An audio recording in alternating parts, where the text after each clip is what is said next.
Mikanko and Zoodiac both overcome this regional. Make sure you guys smash the living crap out of that subscribe button so you guys do not miss out more on this content. Another remote regional in the books here. And this is actually a pretty impressive tale out here. Not a single Fire King in your top cut. I mean, that doesn't factor for like your possible Rescue Ace combo hybrid piles that we have seen kind of, stepping on through all of time here. But from where we're sitting right now, you know what? That's interesting to know. Now, we had two sprite variants out of this top cut. One was the mutant sprite hybrid that we've seen that kind of takes advantage of your mini sprite package. That ended up, I believe that was the first place variant that ended up winning this event. I don't have a list for that. And then we had a for hire runic sprite deck. Now, you shouldn't be any strangers to hearing, for hire runic sprite, because that's the little pile that generates this huge pile of advantage and starts snowballing this giant curve on your opponent, kind of putting them into a relatively bad position. We've seen that deck perform before. It's nothing strange. Now, your one-ups. We had a Purely Duelist. I'm not all that surprised, honestly. Purely still kind of remaining at the top of the apex up here for the way that the game is. Not all that surprised. That's pretty normal. We also had a Mikanko Duelist. Wait, Mikanko? Well, Oshoku Pillar is finally legal for competitive play. Now that means that more people are kind of going to be heading around here going, oh, hey, suddenly this is looking pretty good. Yes, it is. And the most surprising thing out of this is Zoodiac locks down a top cut finish here with a 60 card pile version. And, some of the OCG builds are starting to head towards the Exceed Armor stuff. So we finally get the chance to see that pile actually work here in the TC. Just pass on over to those deck lists. All right, our first list we're going to be looking at here is our top 4 Rescue Ace deck. And, who cares about limitations and things? And keep in mind, this deck is about to go through a hyper evolution with the inclusion of Pop. Yes, probably going to be able to extend out a lot of the Snake Eye stuff in here and generate, a little bit, I would say, more interesting of a build along the way. Just kind of make this deck into a little bit more of a menace. But, all until that happens, you still are seeing, the double Diabell Star. I feel like that's been pretty normal. Your triple Wanted, and then, of course, the double of these post-side decking. I see you have evenly matched down here. That's kind of cool to see. So you have some going second options. I'm used to just seeing, things like Drolls and Nibs kind of floating around in here. And we still have somebody down here playing the Neo Tempest Terahertz package. It's still a little bit hit or miss if builds want to stay with this or if they want to shift away from this. But honestly, I think either or is really fine. Like, you make your decisions based on how everything's going. And, okay, interesting. What else we got back here? This is the good stuff. Now, the first thing I want to say here is I just played Zoodiac recently, and I actually forgot that the adventure package with Zoo is just kind of free real estate for this deck. So you got to remember with all of your Zoo stuff, all of these little guys are just auto turbo out Zeuses. All right, they expedite the process. You can set these things up and you can do your thing. But the other thing that I think people kind of forget here is, while these are all 1-card starters, there's enough other good cards right now that you can adjust your deck and be able to do things. Key example here, you have a very strong hand trap basis to cover all of your bases. That's fine. Now, what happens if we ramp that up with, Emcetes and the Horus package? Okay, well, suddenly, we have this huge swing of advantage that we can generate with this. Fenrir's are your spot removal. This is your control package to make sure that, you can put more pressure on your opponent, as per usual. Your auto one-hit combos, and then you get down here into the full armored Xyz BS, where, suddenly, oh boy, we're turning, any of these rank 4s, hey guys, how are you, into this, and then suddenly, you're turning this full armored Darkray Lancer into a more terribly threatening card. I mean, don't even get me started on, some things that have actually come up here. But, that's fine. All right.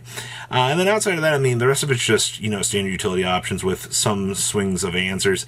And you only need 1 talents in here. I mean, to be honest with you, you've got plenty plenty of things to thrust on into, just to kind of help you along the way. Extra deck utility options here are also pretty good. I mean, you have this, your Zoodiac stack is fine. And then you play enough spot removal options to kind of be able to handle things. I also want to give a shout out here to the Giant Trainer. Do keep in mind that, yes, we are playing the whole squad here. While you can run into some bricks along the way, you have to remember you're playing a larger amount of cards to kind of offset, you know, the bricks along the way. And I think that's fine when you kind of consider, you know, the adjustments and things, because playing 60 should take care of that. So, you know, you don't really have room down here for this, especially, you know, if you're going first, then sure, just don't want to lose to any random hand traps and things like that. So this is amazing to see. All right, so absolutely good stuff. Next up here, we have our Minkanko pile. And yes, this is playing the Ashoka Pillar. This is the thing that I wanted to see out here. The fact that this card now exists is so amazing. It's literally on summon. You can add an equipped spell card from your deck to your hand, and then if it's in attack mode, it goes to defensive mode. You know, this is the biggest, like, kick old joke ever, is the fact that you can search for Snatch Steal with this and get away with it. And, you know, if you're playing like Hidden Armory and things like that, you can get into more of like the soft loop departments and get more into the loop stuff, but you don't think you really need to. We're also doing the Nadir Servant package in here. So most of the utility that you're going to be doing with this deck should be pretty straightforward, but isn't it impressive to see that your Minkanko toolbox now with Ashoka Pillar is so much more crazily like combo heavy, like good stuff. Next up here, we have Fire Kings, and yes, this deck is going to undergo its next evolution as we get Pompous and, you know, the extra cards to kind of add on into the pool of the madness that you'll be able to pull off with this deck here in the future. Still playing the one Fire King Skyburn. What's interesting, we're actually playing triple Fire King Sanctuary with the double copies of Fire King Island. I find that a little bit interesting. Okay. And then, of course, as most of the Fire King builds I feel like should be doing at this point, you do see some sort of skill drain action along the way. Call it what it is here, but I mean, skill drain is a free auto win button for this, much like a lot of these decks in the meta, you know, being able to flip a free auto win button against some of your, you know, worst matchups. Okay, you know, it's also not like, you know, a lot of these Fire King cards need to be on the field to resolve. You know, we can just pop in the hand, pop in the graveyard. Yeah, it's a pretty interesting tale. So good stuff to see this do well. All right, hey, Virtual World actually did well. Wait a minute. There's no Beatrice in here. There's no Mayakashi Trap.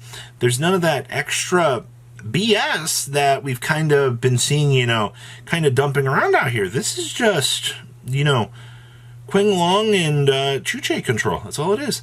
I do believe one of the reasons why this build was probably able to be slightly more successful was we actually do have skill drain in this, and I know, like, I can't point at skill drain to be the victory lap for every single deck out here, but I think that we can give some credit where, you know, credit's due. We also got pretty good board breakers. We're also playing Upstart Goblin in here as well. I mean, technically activate Upstart Chain Droplet.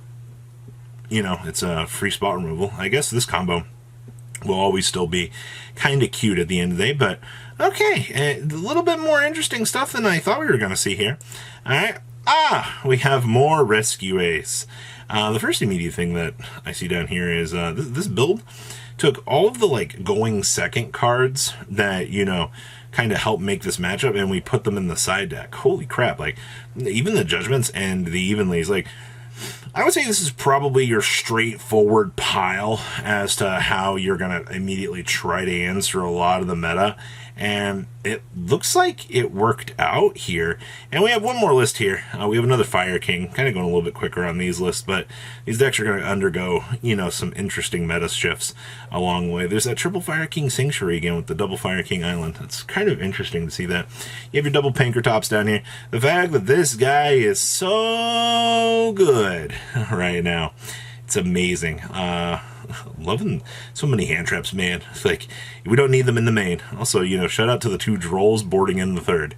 Alright, so what do you guys think about your event breakdown for this? Please, leave a comment down below, tell me what you guys think. I'll see your beautiful faces back here later in the day, guys. Peace. patrons. Thank you.